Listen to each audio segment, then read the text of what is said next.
اصل تھوڑی سی میں چاہتا ہوں ذرا ایک تصویری جھلک، کیونکہ آج کی جو نسل ہے ان کو یہ اندازہ نہیں ہے، ہم لوگ پیدا ہوئے ہیں، ایک نیا ورلڈ آرڈر بن چکا ہے، اس میں اقوام متحدہ یہ سب چیزیں ہیں، 57 ممالک ہیں، وہاں پر ہمارے شہر پہ قبضہ ہو جاتا ہے. ہم اس پہ تفصیل سے بات کریں گے، لیکن صرف میں تصویر جاننا چاہ رہا ہوں کہ ماضی میں جس وقت چنگیز خانی کے آپ اس کو لے لیں، جب اس طریقے سے مغلوب ہوا جاتا تھا عالمی سطح پر، تو اس میں قوموں کے ساتھ ہوتا کیا تھا، یعنی ان کی عورتوں کے ساتھ کیا ہوتا تھا، ان کے بچوں کے ساتھ کیا ہوتا تھا، تاکہ وہ تصویر واضح ہو سکے تھا کہ اس وقت جو ہونا تھا ہمارے ساتھ وہ نہیں ہوا اور کیا کچھ ہو چکا ہے.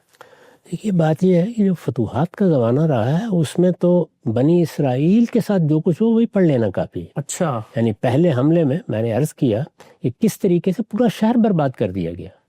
یعنی ان کی عورتیں سب کی سب زیادہ تر تعداد میں کنیزیں بنا لی گئی، جی. کم ہی تھیں جن کو چھوڑا گیا. نوجوانوں کو اپنے رتھوں میں لوگوں نے باقاعدہ یعنی جانوروں کی طرح باندھ لیا. اللہ. بہت صورتحال خراب رہی ہے. یہی معاملہ دوبارہ بھی ہوا.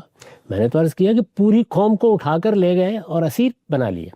اور اس کی جو تصویریں بائبل میں سامنے آتی ہیں اس سے معلوم ہوتا ہے کہ لوگوں کے لیے نماز پڑھنا ناممکن بنا دیا گیا، یعنی ان کے لیے دین پر عمل کرنا ناممکن بنا دیا گیا. اسی طریقے سے چنگیز خان نے جس طریقے سے سروں کے منار بنائے ہیں، جس طریقے سے یہ سارے علاقے ہوئے، افغانستان کا علاقہ، ایران کا علاقہ، اس کو فتح کرتے ہوئے نکلے ہیں.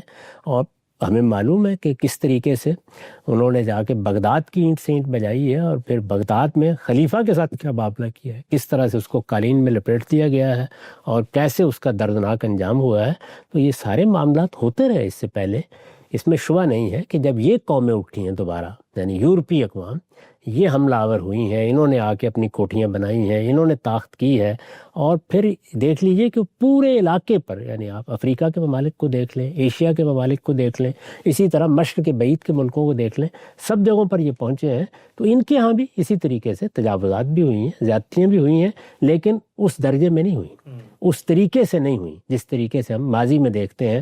اور اب جب کہ ان کو شکست ہوئی، اور ایک لحاظ سے وہاں تو شکست ہوئی، یعنی پہلی جنگ عظیم، دوسری جنگ عظیم میں ان کی باہمی جنگ میں ایک گروہ کو شکست ہوئی، ایک فاتح رہا، لیکن فاتح گروہ کو ہمارے مقابلے میں تو بہرحال فتح ہی حاصل ہوئی.